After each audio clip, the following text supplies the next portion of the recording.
Hey guys, what's up? It's Stricken06 of Stricken06.com, and today on our 2008 Nissan Rogue, we're going to be taking care of the PCV valve. Now, I don't have an extra one on me since it's a Sunday and the dealership's closed. What I will do is I'm going to extract it out of the valve cover, I'm going to clean it, and I'll show you exactly how to take care of that, and then we're going to put it back in. So looking into the engine bay, we're going to focus all of our attention to this area right here. That is our PCV valve inside of this hose. The base is this right here, this 6-point nut, and it extends into the valve cover. So what we're going to need to do is kind of figure out this mess of hoses and wires and how to best remove this PCV valve. Now before we begin, let's take a look at how everything's orientated. So we have our oil fill cap, we have our first, second, third coils, we have our PCV valve right here. We have all these hoses. We have a coil pack wire that's attached on a clip right in here, so we can take that out to make it a little bit easier. And there's also a little retainer that is holding on the hose for the PCV.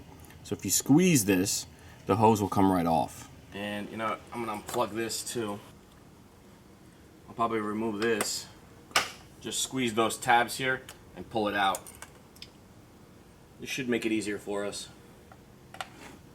There we go. Now you can see I rotated that hose clamp.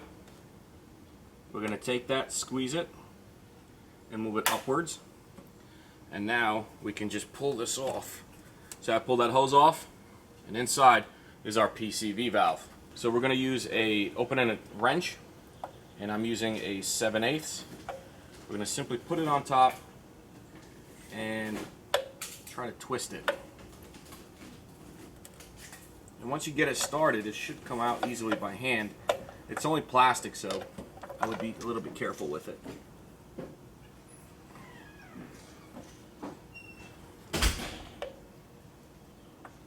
Just work it gently with your hand, or with the wrench if you have to, but try to finish it off by hand. There we go.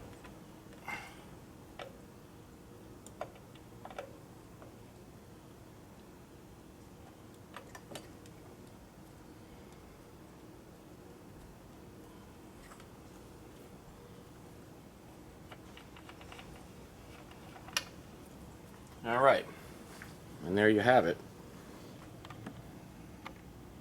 And there it is. And it's not making the noise it should. There we go. Now it's starting to make it. And it's not good enough. It should be really rattling in there. And what's rattling is actually the little valve inside that lets air out but not in. So it's a spring-loaded like little glass ball. First thing we're going to do is we're just going to physically wipe it down, get rid of a lot of this grit and grime that's on there. Now what this thing does is it lets a lot of pressure out from the crankcase. That's why it's called a PCV, positive crankcase pressure valve. And inside there's a little valve, and it's not supposed to suck any air in, it's only supposed to let air out. But what happens is that a lot of the oily vapors will start to trap this thing up, and it can get stuck closed or open. Closed, and then you got a problem, and you're not going to be releasing any of the crankcase vapors. And if you have it open, it's just going to start burning oil. So I have here some brake parts cleaner. Don't use carb cleaner. Carb cleaner will eat up plastic and rubbers. And we're simply just going to spray it.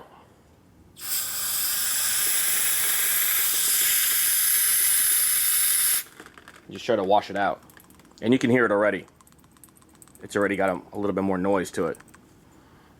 This way nothing's going to go in.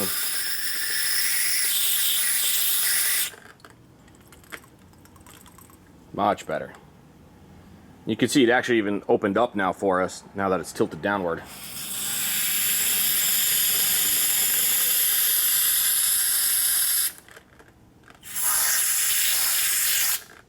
These things are relatively cheap.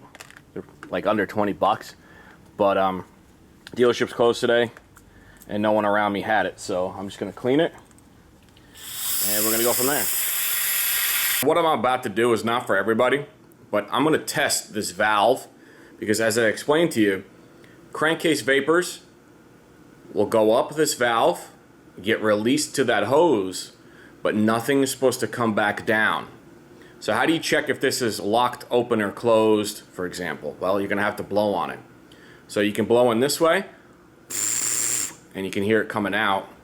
Now if you reverse it, it's not supposed to let anything in. And we can hear that valve, it actually closed up. But it seems to me like it still might be a little bit sticky, so I'm going to give it a little bit more cleaning.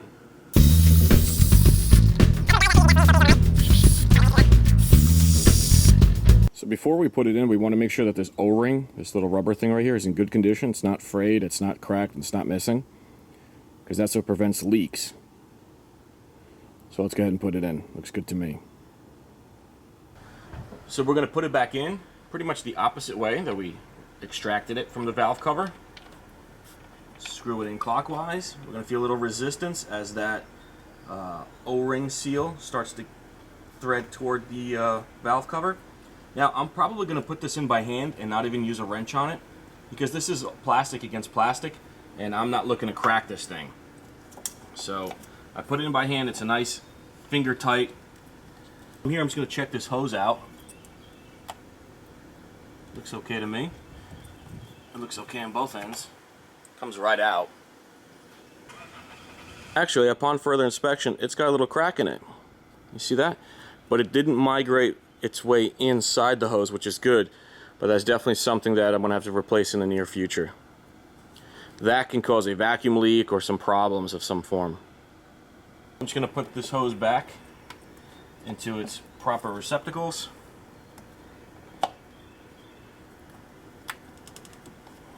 And align those clips up with the nozzle on both sides.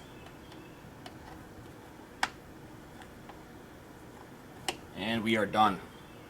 So there you go, guys. Thanks for watching.